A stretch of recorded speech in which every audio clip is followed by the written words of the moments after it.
my focus was obviously originally when you're a young content executive, pumping out as much content as possible, writing blogs on the regular, shipping off like 2 or 3 a week or however many is demanded of you. But as you become more confident in your role and as you start to think beyond your day to day, you start to think like, okay, I'm writing these blogs, but are these blogs actually going to resonate? Are they going to lead to anything for the business? Are they actually what people want to know about? Is what I'm talking about even resonating with my audience? And that's when you start to get into the whole realm of, I need to understand more about who our personas are. I need to understand more about what the value is of our product. And that's when you start getting into the realm, in essence, go to market.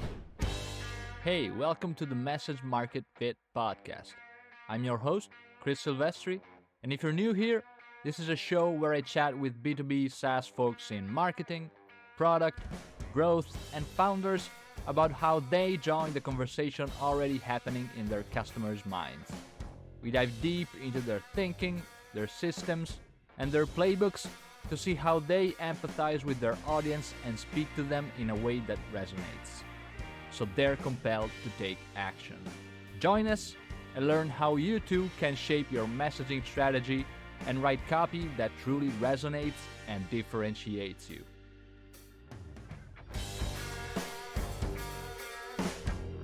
I'm super excited about my guest today, Kasia Bargielowski-Foster.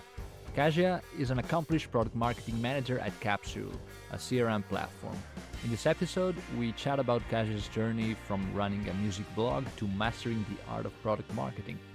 We dive into the nuances of aligning content with customer interest, the transition from content creation to strategic marketing roles, and the challenges of synchronizing messaging across different departments.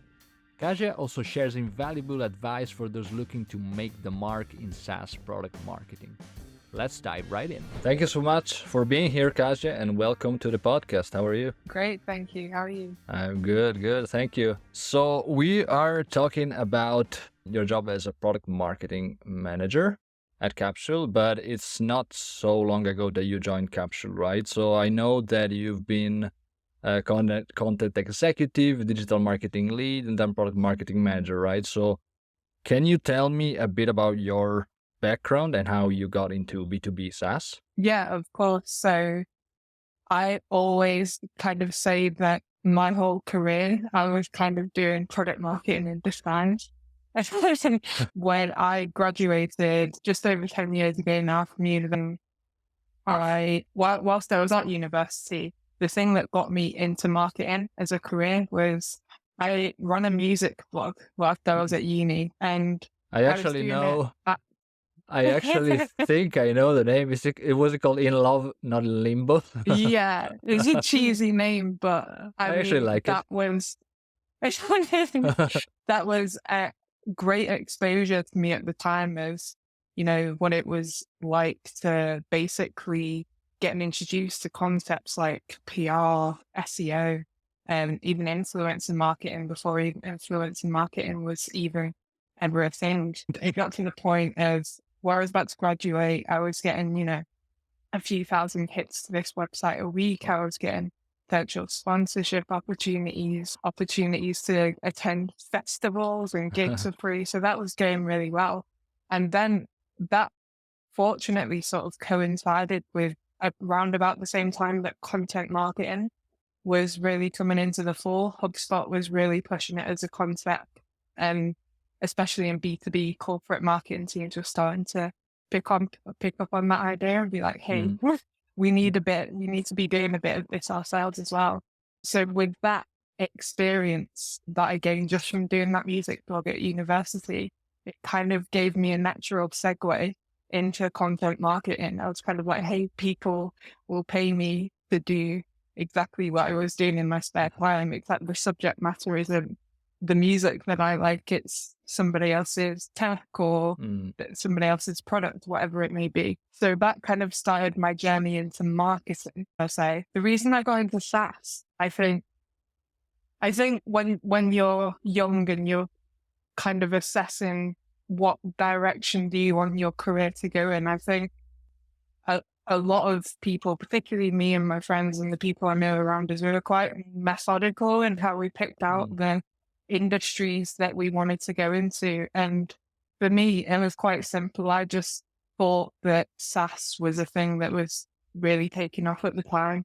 I kind of felt like instead of going into a manufacturing company or something along those lines, or a B2C company even, I kind of felt that that was a direction that made sense for me because I have like a bit of like a techie, Yeah, geeky side to me, but yeah. also I have the creative, the marketing side to me. And I just felt like that's probably the route I can go down to marry those things together. So yeah, it started 10 years ago and I've not looked back Wow. since. Yeah, I find it super fascinating. A lot of all the people that do great at this job have both of those, like geeky side and the more creative one, more analytical one and creative one. So that's super interesting. I'm curious, when it came to like writing for your blog back then, how do you think that shaped and influenced the way that you try to understand people and customers now when you do marketing for B2B? It's a great question. I feel like I learned a lot at that time in year. When you have an online presence, the one thing that you're so focused on is getting that audience to come back, keeping them engaged, making them want more. And to do that, I learned at an early point, you kind of have to understand what your audience wants from you. You have to understand, okay, I want these people to come back. So how am I going to offer them what they want, A, and B, make it a good experience for them? That's when you start to kind of really look into like how do users behave like when they're coming on my blog. You start to even have conversations with some people that read your blog on the basis of, I used to get people on Twitter and Facebook and things like that sending me comments like, oh, I really like your blog because it's not trying to be anything too fancy. It's literally just a feed of here's some Yeah. great music that you might like, and that's it. So I'd say like it's a small, simple thing, but having that audience focused approach and that what in B2B is customer centric approach is kind of what I was exposed to at that initial stage. It's like at the end of the day, I wouldn't be having all of these hits if I Mm. wasn't catering to what they wanted to read, how they wanted to read about it. And yeah, Yeah. Yeah, it's kind of social listening in a way, like being aware of what everyone's talking about and kind of shaping your message according. exactly. Yeah. Yeah.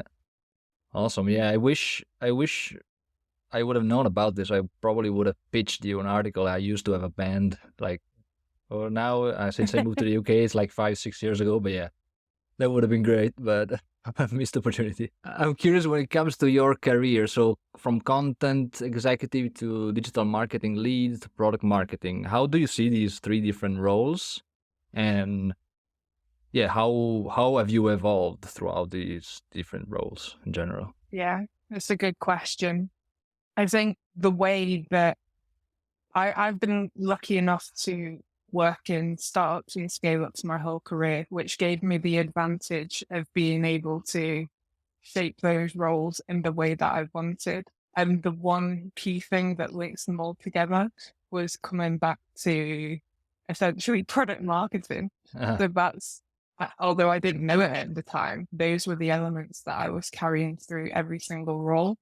Except when I was in the content team in content marketing, my focus was obviously originally when you're a young content executive, pumping out as much content as possible mm, and writing blogs on the regular, shipping off like 2 or 3 a week or however many is demanded of you. But as you become more confident in your role and as you start to think beyond your day to day, you start to think like, okay, I'm writing these blogs, but are these blogs actually going to resonate? Are they going to lead to anything for the business? Are they actually what people want to know about? yeah. It's what I'm talking about even resonating with my audience, and that's when you start to get into the whole realm of I need to understand more about who our personas are. I need to understand more about what the value is of Mm. our product. And I need to be able to turn that into a narrative that sells our product without selling our product. Yeah. And that's when you start getting into the realms of that, in essence, go to market. So how can I actually make the content that I'm creating not only serve my company to help them generate more leads, generate traffic to the website, which hopefully in turn generates more revenue, but also how can I essentially answer the public or answer my customer, get into Yeah. what my customer wants to know about, what they want to be talking about, what they want to hear about, what they need advice about. And I feel as soon as you switch to that customer mindset, that's when I felt like I started to really not excel, because I don't want to big myself up, but that's when I started like, okay, I really start to get this content marketing thing and how it fits into the business strategy, the wider marketing strategy, how it contributes to the funnel long Yeah. term. I understand how this role of content marketing fits and what purpose I'm serving, essentially. Mm. And then I ended up going into digital marketing by accident, really. It was I was doing a content role at a fintech company. The pandemic had just hit, therefore there were a lot of layoffs, etc. at the Yeah. company, and we went from a team of about, I think, about 8-10 people to just me. Wow. So yeah, I'm not for long. It was only a couple of months, but there was a period in time where I essentially had to wear many hats. Yeah. Thrown in the And water with the sharks. exactly. But I officially got moved into a digital marketing role. And the only reason that that really happened was, again, to do with that whole, analytical slash, I guess, creative side of my brain Yeah. coming out, that I'd been able to, I guess, prove on projects previously. I guess the people that were in charge at that time kind of felt like, we can trust you to do this digital marketing stuff because you know what it sounds like, you know what you're talking Yeah. about to some extent. So I transitioned into digital marketing and did that for a couple of years. And for me, the way I interpreted that role was all around, okay, I've got this budget for ad spend to manage. I've got this website that I need to manage. The two things, what's linking those together? It's your messaging, it's your value proposition, it's your go to market, basically. If we're putting out adverts and website pages with messaging that doesn't resonate in the slightest, then I'm not going to be able to improve my pipeline contribution number that we had over our heads, essentially, in the marketing team at that time. And that was one thing that I found super interesting in the transition from content marketing to digital marketing. And I think it's something that really helped me now as a PMM, is that transition from top of funnel to that demand gen piece where you essentially have those conversations with leadership teams in your business of, where are the leads? What are we doing this week, today, this year to drive more demand, get more inbound leads? And that's when you really start to kind of, I guess, home in on, okay, I know what the product is that we're selling. Yeah. I know roughly what types of customers we're doing business with, but I really want to nail down now, what is it that's making people buy? Why are people buying the product that we're offering? Because I need to guarantee that that's coming across properly in the digital channel I'm now managing. And I'd say that was the kind of common thread that carried through from content marketing into that. But it was like that next level down of, okay, I really need to understand now what makes buyers tick, like what makes them buy, and at what point are they ready to buy. Yeah, because you got your unique perspective and role where you see both ends and you try to put everything together, right? And yeah, exactly.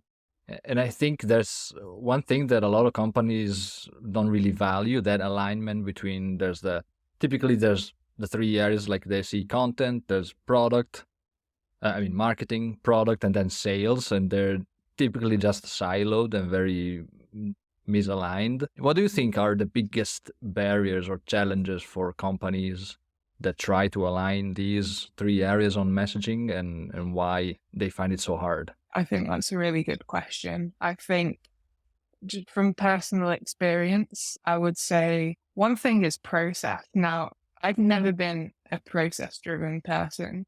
I'm in fact the opposite of process-driven. I'm naturally quite a chaotic person, but from from experience and learning from marketing leaders, CMOs that I've worked for, I think a massive impact is had on basically the processes that are enforced in that marketing team, the level of collaboration that's sort of embedded in the structures that they bring about. I think that's super important. So I'd say that's one thing. I'd say the other things as well are, I think from my perspective, I feel like priorities can differ a lot between roles. So especially when you're at an organization who focuses heavily on things like KPIs and things like that, I think when those don't align, when you've got a content team who's just focused on pumping out content pieces, they're not really too bothered about how relevant they are to the audience. They just want to get those numbers up. And versus a digital team that's more focused on reducing cost of acquisition, etc., then you've kind of got this PMM person in the middle that kind of like pull these different teams together that are just, their KPIs don't match up. So it can be hard to kind of prioritize, I guess, when you're just not on the same page about what's important. Because I think when you're at that sort of level within the marketing team, I think you're often focused on what you need to get done the day to day, but sometimes you need to look at it through the objective of, okay, but what are the general business goals? And some leaders are really open to sharing the pressures from the board, the pressures from the leadership group with the marketing team, and making sure that those objectives are embedded within KPIs.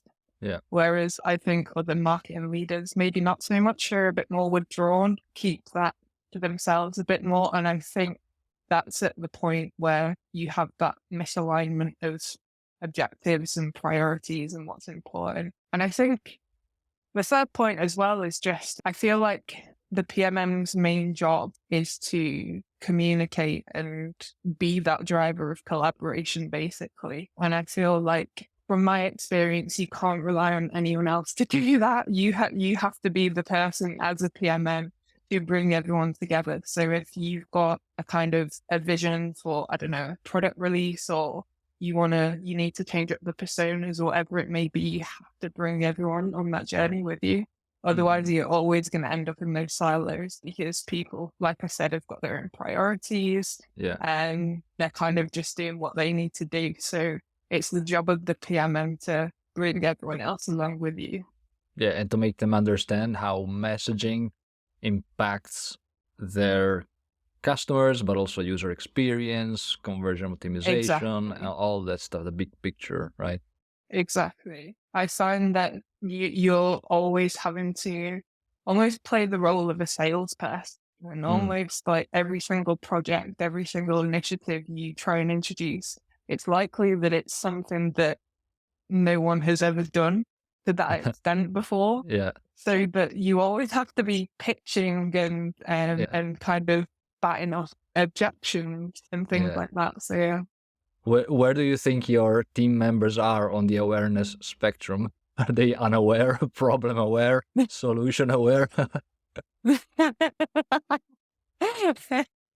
I'm going to keep that one quiet. No, I'm joking. Fortunately enough, at Capsule, I've moved to a company where I think everyone is kind of super aligned, and I'm lucky enough to have a lot of people on the team who've been in my shoes doing product marketing roles in some capacity, whether it's leading previously on positioning projects or doing project launches. They appreciate that sort of what a PMM has to do, and they have that sort of awareness of how things sit, and and Yeah, if I do want to bring in a big change, and they're quite open to it, because I'm quite fortunate in that yeah, way. yeah. Nice.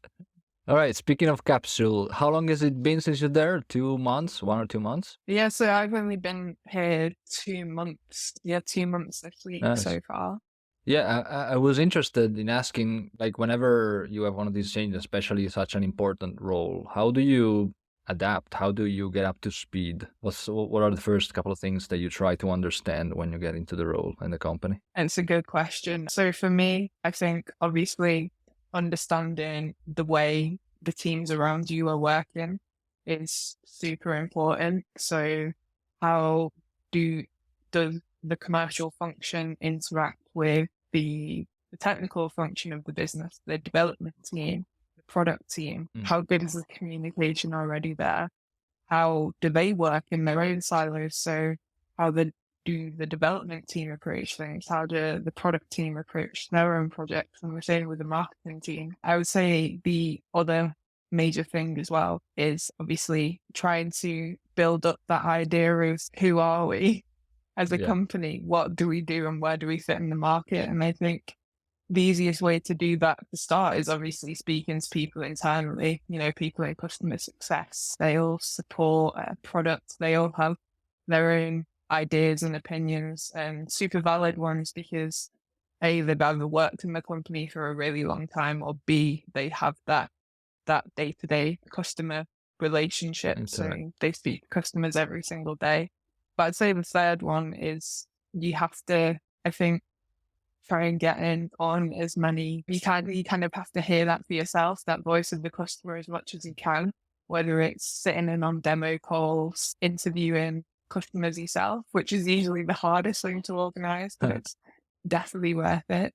Listening to sales calls, reading support queries that come through, anything that you can piece together that's giving you as much information as you can get about the customer. What common things do they enjoy about the product? What things commonly annoy Yeah. them? What problems are they looking to solve by implementing the product in the first place? So yeah, that's Yeah. always my go-to. Yeah. So interesting. Why would you say customer interviews are difficult to organize and plan? That's just the past experience, just sort of past experience. Sometimes it's because I think when you frame it wrong, which I've definitely been guilty of in the past, people can ignore you if you ask to do an interview with someone.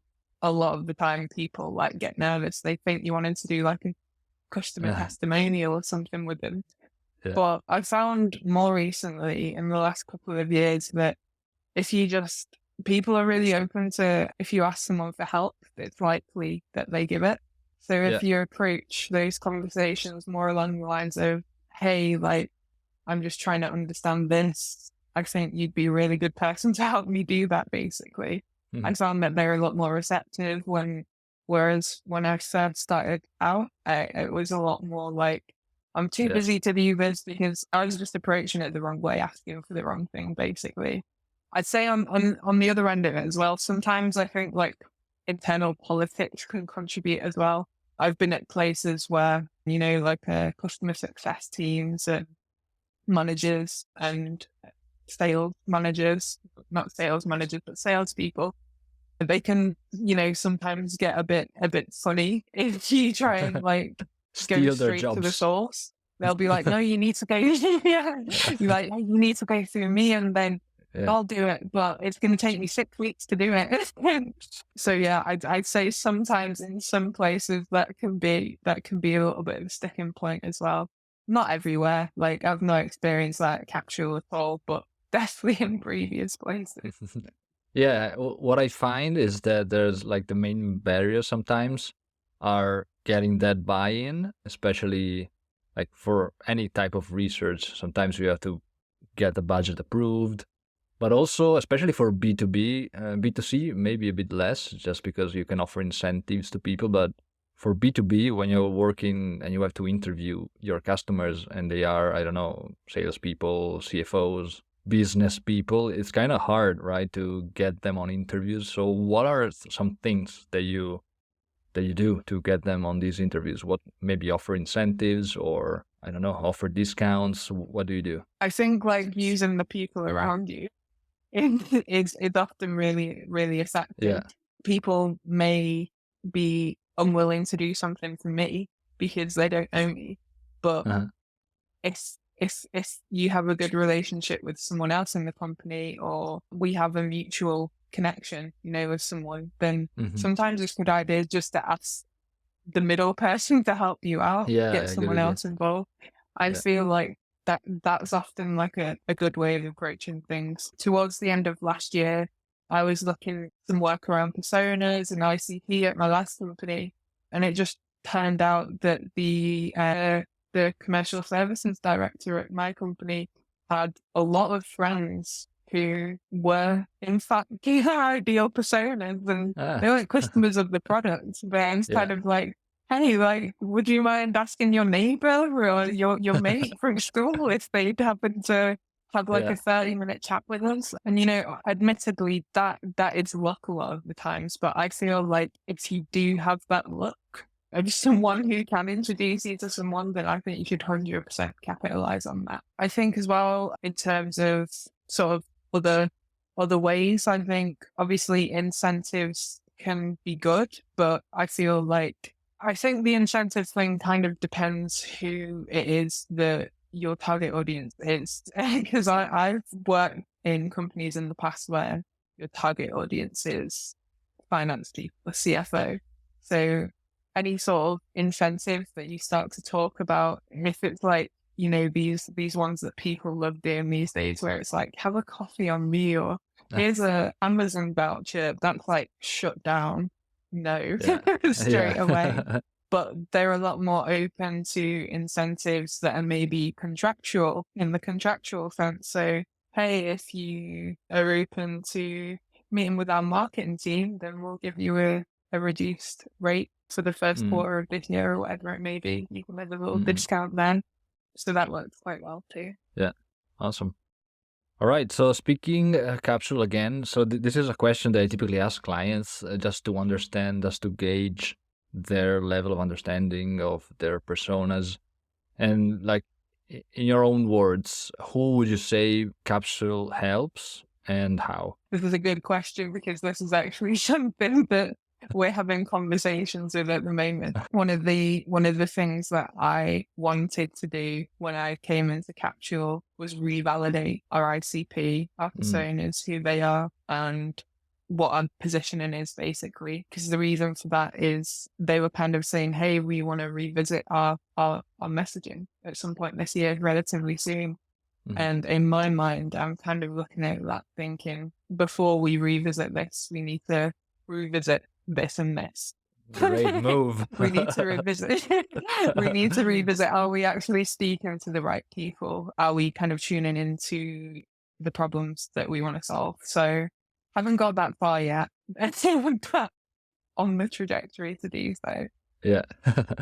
Awesome. Why did you decide to revalidate these personas? What told you, or what made you think that you needed to do it? I just feel like if you are the sole PMM coming into any new role where they've not really had someone dedicated in that function before, then it's always a good idea to sort of fact check Yeah. what's been done in the past, because it's very likely been done in a different style to best practice. Not always, Mhm. but most of the time. So yeah, I think that was just me coming into a new role and kind of just being like, instead of just going along with this and going into a messaging project with no idea if any work that's been done before is right, I'm going to stick my hand up and just be like, hey, are we sure this is all correct? That's Yeah. done before. Yeah, laying the groundwork. I think for me, I feel like messaging becomes a hell of a lot more simple when you spend that time particularly on your positioning. I feel like the value prop is kind of, it's what it is, but I feel like it's okay, strategically, how are we going to position ourselves? That's what's going to elevate your value prop. That's therefore what's going to elevate your messaging and how you come across to your audience. So I always feel like if you're going to focus on anything, you need to spend the most time focusing on that. The rest will come. Then it's Mhm. just about testing, optimizing, learning what works well. Yeah, yeah.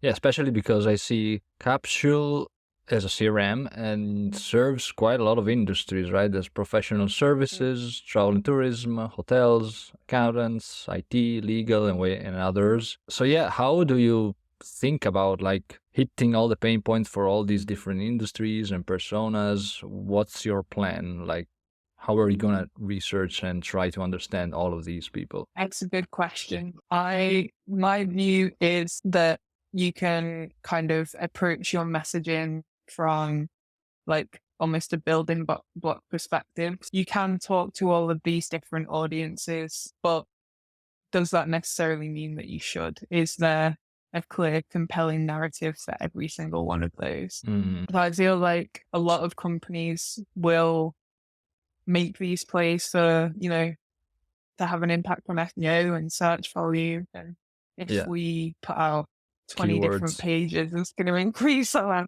Yeah. domain presence. But I feel like it's super important to kind of start from the data that you have about your own customers and kind of not reverse engineer, but I guess reverse engineer from that really. What is our actual customer data telling us? And then we're going to use that to pick out, okay, what are the segments or the target audiences, the key industries, whatever it may be that we're going to go after, and then build out from there.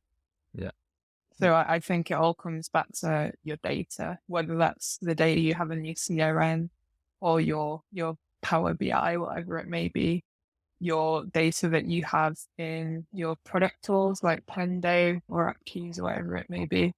I feel like that's where it all starts from. That's where you pick out your buckets of customers that you should be building Totally. out the specific value props for. I think of this in terms rather than thinking, as you said, all the different industries and different roles. The fundamentals are always in the jobs to be done. So what are the jobs that the product helps these people progress with? And then after you have that map, then you can basically map them out on all of these different industries, personas, but you first need the foundation. You mentioned testing. How do you usually go about testing copy, messaging? What do you do about that? Testing's an interesting one. So I feel like in terms of messaging, the main thing, there are tools that you can use. Obviously, there's tools like Winter that are available. CRMs and marketing automation tools have these cool smart content features that you can play around with now. So you can essentially say, I'm going to serve this headline on my homepage to this segment, my target audience base, Mm-hmm. and things like that. But often, well, not often, but sometimes you don't have that level of technology available to you. And you have to kind of, I'd say kind of take a bit of a more, I'm trying to think of the right word, a bit of a softer approach, like a bit less of a data driven approach Yeah. is what I'm trying to say. And I feel like a great way to do that is always by the speaking to the customer. This might either be through like interviews. You might just be like, hey, like, could you do me a favor? We're working on this at the moment. You're kind of like the ideal profile of person that we're trying to talk to with this page. Let us know what you think, and simply just to your customers' feedback. Like I said, it may be through interviews, it may be through email, it may be in-app even, whatever it may be. But I feel like that's probably like the most obvious place to start. And like I said, like if you are lucky enough to have that tech stack in place where you can start experimenting around with things like smart content, different landing pages, etc., that's the way to go as well. Yeah. I'm curious, have you ever tried using sales to test messaging, like using sales pitch? If you ever do like maybe demo driven sales calls? Yeah. but it's not easy. At Yeah. least Why in is my that? experience anyway, it's not easy. And I feel salespeople are often, not all the time, but often reluctant to change. I can say Uh-huh. that because I live with the salesperson. um, but yeah, I, whenever, we've kind of gone to sales team in the past with new pitch deck, like, we've got this amazing strategic narrative that we're going to want to try out. It's going to change the way that we pitch our Yeah. product. It's going to change the messaging on our website, etc. They are the least receptive out of everybody. And I Mm. don't blame them because they speak to customers every day. They have a pretty good idea in their mind of The what it flow is and to everything. say. Yeah. Yeah, yeah, They don't need someone from marketing coming yeah. in to say, "No, look, you've been doing this wrong the whole time. This is Yeah. this is what you should be saying." And so I kind of feel like I've had the most success with the sales teams in terms of launching new messaging with them when it's a bit more proven out, when we can prove, hey, we're having some success through marketing with this. We're Mm. generating leads. We're getting traffic coming through because people are resonating with what we're saying. We've Uh-huh. tested this with customers. I feel like it's always a great place to start with customers and people that know your brand really well and sort of go through any messaging changes sort of from that customer marketing route. New business sales, I feel like they are going to be more receptive if they can see the proof is in the pudding, if that makes sense. If they Yeah, can see yeah. it's working, then Yeah, yeah, they're open to yeah. taking it And on board. also that you have some skin in the game. Exactly. Yeah. Exactly. Yeah.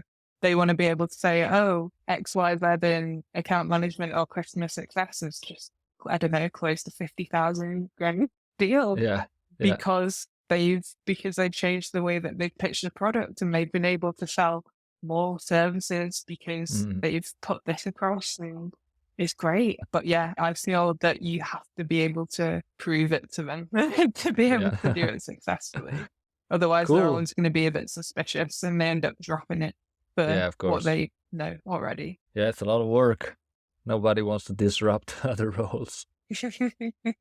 Awesome. Last couple of questions. Do you have any advice for other B2B SaaS people or product marketing or people getting into product marketing specifically? What would you advise them? My biggest piece of advice, I think, is never settle for doing things by consensus. I feel like when you're in a PMN role and you're looking at all of these things that essentially have a view of changing the way that the business is perceived, changes almost the commercial strategy in some sense, the work that you're doing as a PMN. And a lot of people are going to have opinions about that.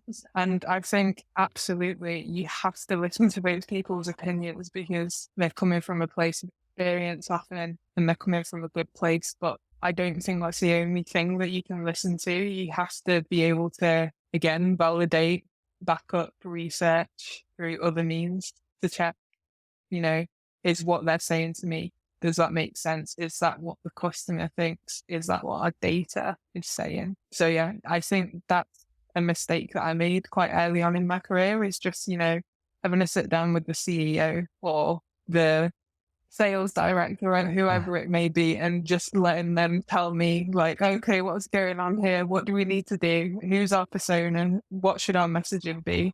Yeah, I kind of feel like you have to take those opinions on board, but must be also coming from other sources, validated elsewhere. Use Mhm. everything you've got around you rather than just the internal opinions of people. Your strategy for learning. Where do you go to learn about your work? A lot of places I'm trying to find it hard to whittle down. I would say, I think so. Product Marketing Alliance is kind of often my go-to just because that's where I got my PMM certified Mm. training done through them. They have loads of great resources for PMMs that you can just access online. Got introduced to a great coach through that course as well. Yeah, I find them to be a super useful channel. Where else? I would say there's a few influencers that I follow on LinkedIn, a lot of people who kind of are in that PMM space. And one of them is, all their names escape me now. Yeah, no worries.